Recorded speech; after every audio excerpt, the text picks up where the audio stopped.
When you're experiencing joy, you're experiencing excitement, you're experiencing fear, you're experiencing intimidation. And when you're feeling all those things and you're putting yourself in situations that are challenging but have a destination, have an endpoint that brings you somewhere that just feeds your soul. Hello adventurers, it's Fran Tarauskis here and you are listening to Seize Your Adventure. You just heard Jake Quigley talking about what adventure means to him. And as you can already hear, this interview is going to be very profound and insightful. Jake is the executive director of a non-profit organisation called Outdoor Mindset. And that's a membership-based community that unites and inspires people affected by all kinds of neurological challenges. And it does this by getting people outdoors and taking on joint adventures together. In the last episode, Jake took us through what he called the scariest period of his life. Jake had brain surgery 8 years ago to give him the chance to carry on living the adventure lifestyle. If you haven't heard that story yet, you might want to just head back and listen before you hear our chat. It is an incredible story. If you've already done that, I won't keep you any longer. This is what happened when I spoke to Jake Quigley a couple of weeks ago. Enjoy. As we heard in the story, Jake, you've called a few different places home over the years, including Colorado and New Hampshire. Can you tell us where you're currently based? My wife Jeannie and I are currently based in Tucson, Arizona. So down here in the southwestern Sonoran Desert. So I'm assuming not as much skiing going on in that area now. Not as much skiing. We are surrounded by 5 major mountain chains, one of which does ascend up to 10,000 feet. So there is snow not too far out of the desert floor that you can go up and explore on your skis a couple times a year if the conditions align. This year we were able to go up and ski a few times. That's fabulous. And would you say that skiing is your preferred sport then? Skiing and mountain biking are what I spend most of my time doing year-round. Skiing in the winter for sure. Travel back to Colorado a lot, like to ski throughout the Pacific Northwest, wherever I can. Jeannie and I are both skiers, and then mountain biking for the other 3 seasons of the year. We'll get onto the mountain biking in a minute because that's something I'm very interested in. I've never done it and I don't know very much. Skiing, I've done cross-country skiing, but not downhill skiing. So how did you get into downhill skiing? I came from a family of skiers. I'm the youngest of 7, and all my siblings were skiers, and I just kind of got forced into it. If I was going to go out on family winter vacations, it was going to be on skis. So thankfully I took it, really enjoyed it, shortly got into a stint of snowboarding after that. And when I relocated out to Colorado, I picked up Telemark Skiing, which is what I currently do. Spend most of my time with my heels free doing lunges down the hill. Can you just explain Telemark skiing a little bit more? That's something that's new to me. It's a downhill version of cross-country skiing in that your heels are free.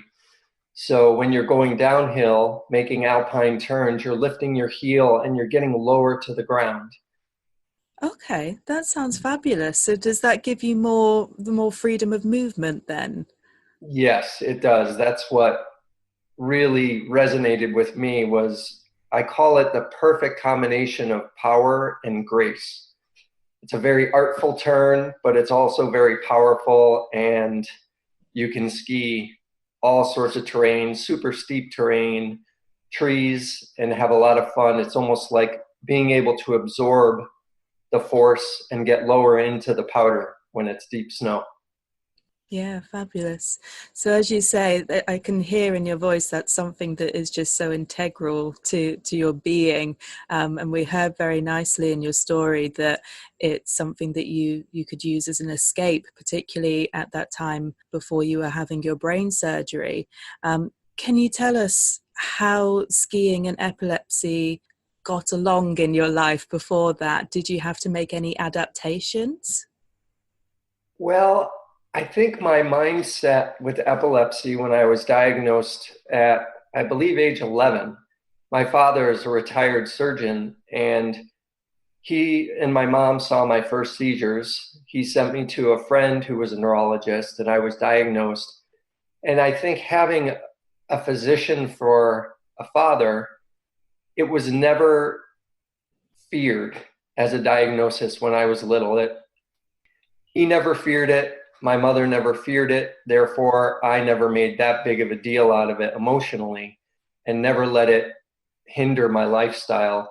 I continued on playing sports like hockey and lacrosse and would have seizures from time to time. Most of my seizures growing up were in my sleep, and it just never really hindered me. And outdoor activity ever since has been very much a kind of a prescribed medicine that I've needed to keep that in perspective. Yeah, that's fabulous. And what I think you hit on really nicely there is that idea of the fear that a lot of people have about the condition. I think people get afraid not only of the condition, but also for you when you have it. Did you find that you ever had people telling you not to do those things? Did you have anyone who was worried about possibly skiing with you? I have. I, whenever I would go to a new environment, whether that was college or moving to a new area, and people would see a seizure or learn about my condition, it was always at the forefront to people that I was meeting that didn't know me, didn't know the way that I carried on with my lifestyle, and always, showed concern. But as they got to know me better and saw that I didn't let it hinder my quality of life, they kind of realized that. Yeah, and how did you approach that? How did you help them realize how you can live with it well? I would always explain it as epilepsy is something you have, and it's not something that you are. Mm. Uh, in saying that, what I mean is you always have a choice to dealing with a diagnosis. One is that that diagnosis creates a limiting factor, which is very much a mental decision to say, I have this diagnosis, I'm choosing to make these adjustments. I have never really allowed that to happen. I've always met it with a resistance of how do I maintain that lifestyle that I choose to live, but doing it responsibly as well. And when you say responsibly, are there any points where you have made the decision to not do something because of the chance of a seizure? Yeah, I was always lucky enough that I do have auras, or have had auras throughout all of my epileptic phases, and those allow me an opportunity to step back, realize what's going on, um, and put myself in a safe space. And that's not always, but I always try to do things with other people. I never do things on my own if I can avoid it, Mm. in efforts that if something were to happen, at least I have someone with me. Yeah. So, when you talk about auras there, just for people who might not be familiar with the term, these are often seen as warning signs for bigger seizures like tonic-clonic seizures. Can you describe what those auras felt like, how you experienced those? Mine are very much deja vu. I will have a lightheaded feeling. I would have a sense of something very, very familiar that I'd seen before or that I'd heard before. Not necessarily that I'd had, but it would somehow align like that. And immediately I would know that feeling. I would get dizzy. It would give me that opportunity in most instances to, sit down or do something to prepare for an oncoming seizure. Yeah. And That's something that I'm assuming would be very difficult to see from the outside, wouldn't it? So you have to rely on yourself. You have to really know your own condition to be able to work with it in that way and to understand when you do need to take time and sit back a little bit. Yes. And if I was able to, in certain instances, I would be able to verbalize, I think I'm about to have a seizure, Yeah. or get part of that out. Yeah, which is certainly helpful for the people around you, I can imagine. Yes. Yeah, I'm not certain if I ever verbalized it myself that well. Apparently, I gabble, so not quite certain if that helps. Most of the time, that's what would happen to me as well. Yeah. Um, so speaking of adventures, obviously, the story that you told for us, it gave us a really nice idea of what must be one of your bigger adventures when you went hiking with your wife in the Himalayas. So can you tell us why you decided on the Himalayas in particular, what it was about that area that drew you there? I would have to say that my wife was the driver behind that one. She is very much a adventure seeker on a grand scale. International travel, mountains we've never been to. She's always the driver, so I'm always excited that I have a partner that is down for big adventures. And that's what led us to the Himalaya. Part was my recovery from my temporal lobectomy surgery, and the other was to celebrate our wedding anniversary during the only open window for her at the end of her first year of medical school. Would be the last big chunk of time she would have to do an adventure like that. So that was when we decided we're going to go check out the Himalayas and challenge ourselves with 3 weeks of trekking along the northern tip of India, and we followed down the Pakistani border and ended our trek in Kashmir. Fabulous. And you did that independently, didn't you? You didn't go with a organized group. We did not. We were just the two of us. So how would you suggest to people that might be thinking of doing something like that independently, how would you suggest that they go about doing it? I would definitely recommend, if you have people that you know closely have been to a region and you can spend considerable amount of time researching with those people. We were fortunate enough to have two good friends that were mountaineers that had been to that very region, the Ladakh region of the Indian Himalaya. So we were able to meet with them several times, look over maps, different trekking routes, definitely having ample medical training independently of yourselves, first aid, CPR at a minimum, and wilderness training of some level is very important for at least one, if not more, members of the group to have. And being aware of the region, and certainly knowing how to pack, considering worst case scenarios, and all of those things that go along with it. Just being really well prepared. Talking about doing the wilderness training, is that something that you did? Um, were you taught that by an organization or by a particular person? Yes, here in the United States, there are various companies and organizations that will do wilderness certifications, and similar to getting avalanche terrain certification. And it's usually a 3 to 5 day training, and it goes up from there, how substantial a training that you want to take.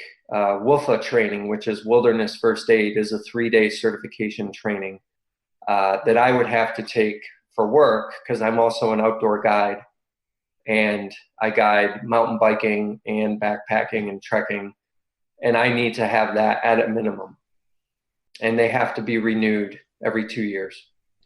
And aside from that training, was there anything that you had to take into consideration particularly around the epilepsy. So was there anything with medical insurance, for example, or to do with the altitude is something people ask quite a lot.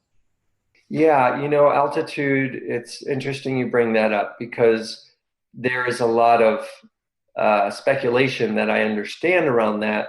Some research saying that altitude can play a great deal in promoting or triggering an epileptic seizure. And then other research says, well, not so much. So I'm not a neurologist. I don't know at a clinical and research level the answer there, but certainly something we took into account because we were traveling upwards towards 15 to 20,000 feet. We were very careful. Jeannie knows my seizures. She knows how they present. She knows how I recover. She knows what to do in that situation. So anytime you're putting yourself into the backcountry, that's the first and foremost, is knowing that one of the people in your group has epilepsy and making sure that somebody is comfortable with it. And if nobody's comfortable with it, that poses a problem that could inhibit your ability to do a trip like that safely. I think that's really good advice. It's nice to hear it from someone that has been through the whole process, and like you say, you're a mountain guide as well, and you do the mountain biking guiding. So can you tell us a little bit more about the mountain biking, how you got into that side of things? That's been more recent. When I moved out to Tucson, I learned about a company out here that was a mountain bike guiding company. And I've always enjoyed guiding backpacking trips or doing experiential learning, outward bound type courses with everything from youth to college students and professionals in the corporate and business world. So stepping into mountain biking was purely off of my interest in teaching people the skills of mountain biking and exposing them to the beauty of the outdoors in a completely different way. And so that was how I got involved. I'd mountain biked since I was 18 years old. And so I've been on a mountain bike for a long time. And it's just another way to pursue that passion of riding on dirt. Yeah. So if you were doing something like with me, for example, I've never been mountain biking at all. What would that first session look like? What kind of things would we be doing? What we call it is fundamentals. There is a series of 10 fundamental skills that we coach as instructors in mountain biking. And they're basically skills that allow you to feel more and more comfortable in the environment of unpredictable trails, single track trails where there's a lot to pay attention to. There's a lot to feel on your bike. And when you learn those skills correctly, it makes you a safer rider, a more confident rider. And it's really quite fun to watch somebody ascend their skill level from a beginner to an intermediate, strong, confident rider that really has a good time because they're not injuring themselves and taking spills and falls. And have you ever had any injuries or falls from the mountain bike Oh, side of yes. things? I've had several. Is that par for the course? Is that It is to some extent. Every risk has its unfortunate endings from time to time, but that's the risk of experiencing life in a way that I feel is integral to how I live. I need that time in the outdoors. I need that adrenaline. I need that experience, just experiencing things on a regular level that provides me a level of mental health that is really helpful, puts a smile on my face, makes me feel like I'm living life as full as I can. Yeah, absolutely. Um, so bringing it back to your brain surgery, that's something that you spoke about in your story that you made a promise to live life to the full afterwards. How did you decide? This is a very big question, I'm sure, but how did you decide that brain surgery was the best option at that point? How did you come to that decision? I had a very, I would say, unfortunate change in the presentation of my epileptic seizures and how it impacted me on various levels. Within a few years period, I started to see, or I should say my wife initially started to see, an increase in my seizures. I started to have more and more of them. I was having them not only at night or early in the morning, but I was having them during hikes, having them during hockey games. I was just starting to have a whole different spectrum of seizure activity that was new and quite frightening because it was happening so often. I was having several seizures a week on multiple occasions through about a 2-year span that we just started to see all these side effects. I was having complications with focus and concentration that was affecting my work. I was having significant memory loss. I was forgetting national parks that we had visited. Jeannie would talk about experiences that happened a year prior that I would draw a complete blank on. And a trip like that typically isn't something anyone would forget. And I was also having emotional, high levels of anxiety, which are very uncharacteristic for me, as well as fear. And it was all just kind of steamrolling me to a point where I went to a group of neurological epilepsy specialists in Denver, Colorado. And they were the ones at that point that decided, at your age, you failed several anti-epileptic medications. We put you on a cocktail of medications and you're still failing. Your real last option is to consider this brain surgery if you are a candidate. And that was the scariest thing I think I have ever heard in my life. I can only imagine, and you can hear from the way that you're talking about it there that it was just eating away at who you are as a person from the sound of it. So I have so much admiration for you to be able to go through that and make that promise to yourself that after that surgery you would come back even stronger. And it certainly sounds like you have. Certainly sounds like you're making the most of it. I try to, and I've been very lucky. I have not had a seizure since my second surgery, and I am extremely, extremely thankful for that. It has changed my life. It gave me my life back. So really, really lucky. It is. It's just fabulous to hear. So how many years is that now without a seizure? It's been 8 years, 8.5 years now. 8.5 years. Yeah, it's great. It's great to hear those stories. As I say, you are someone that I personally admire. But do you have anybody that you particularly look up to? Anybody that you would say you admire as well? I would have to say that it is by far the woman that I met prior to surgery. Her name is Diane Van Deren, and she's pretty well known in the epilepsy circle. Her story, Diane is an adventure athlete for the North Face. She had the same surgery that I had 8 years prior to mine. And I met her through the Craig Hospital in Denver. And as I was considering this enormous decision, I met her.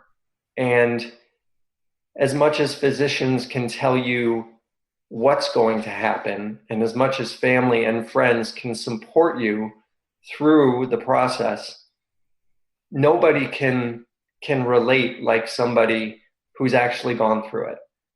So Diane, who had this temporal lobectomy leading up to it with very similar symptoms, she was just instrumental in as these evasive tests would go, and I would have to go for multiple day hospital visits where they would do invasive tests and things that they needed to do to determine if there was a focal point to my seizures.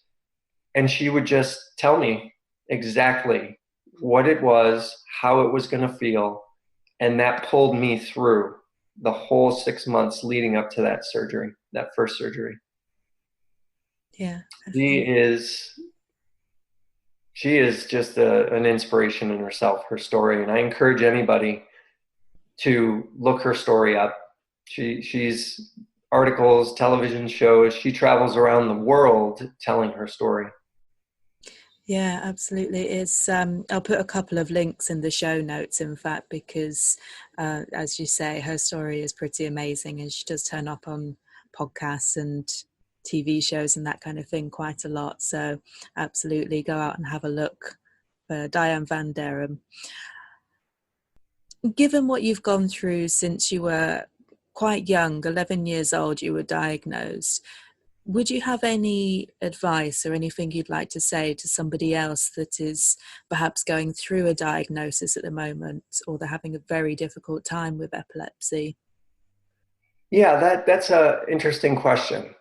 I think a few of the things, one is not forgetting that you have some control over the situation. It's something that, as much as it's devastating to hear you have this thing going on in your head that you necessarily can't control, there are a lot of controllables. And that is how you treat your body, how you emotionally treat yourself, how you choose to keep a positive attitude despite all of the challenges that happen. And certainly reaching out to other people that can share what it's like. It's really important to get that perspective because it helps you realize I can make it through this. I can manage this. I'm meeting people who support me through it and hopefully finding the right people that insist on making their quality of life as positive and meaningful as they can. And those are the people you want to hang out with. And that will also dispel the fear, because the more that you associate with people who have experienced it, the more they've been able to rationalize it. And that will take away from that stigma that typically shows up. Oh my gosh, I have epilepsy. Life is over. Instead of that, you talk to people who say, you have epilepsy and your life's going to be okay. Would you say that there's been a change in attitude from how epilepsy was seen when you were younger compared to now? I think so. With being involved in outdoor mindset, I've been to a lot of functions, epilepsy foundation functions, and other neurology functions around different diagnoses such as MS and Parkinson's. And I think a lot of the research, particularly with things like Parkinson's and MS, are actually starting to show and indicate that exercise is one of the best things to inhibit the progression of symptoms in a lot of neurological disorders. So not only from a physical standpoint, or I should say emotional standpoint, which is pretty much across the board, exposure to the outdoors and depression and anxiety, it's always shown to be an instrumental positive influence on those disorders. But also just the physical aspect is really starting to gain hold. So I think the progression of seeing it with less amount of fear is opening people's eyes to, this is just a small portion of who I am. I ask everyone this, so I have to ask you as well. Um, how would you describe adventure? What is adventure to you? To me, adventure is it brings out the spectrum of human emotion. And I think that's when you know you're living life to the fullest, when you're experiencing joy, you're experiencing excitement, you're experiencing fear, you're experiencing intimidation. And when you're feeling all those things and you're putting yourself in situations that are challenging but have a destination, have an endpoint that brings you somewhere that just feeds your soul. And I know that doesn't resonate with everybody. For me, it resonates significantly. And adventure is just that. It's the showing up on any given day, in any given weather, in any different environment, and taking advantage of it for what it offers. And it feels good. It just feels good. It puts your heart and your mind in a space that make you feel confident. And that's really important when you're dealing with diagnosis, is confidence and positivity and the ability to deal with challenges that's thrown at you, which the wilderness does all the time.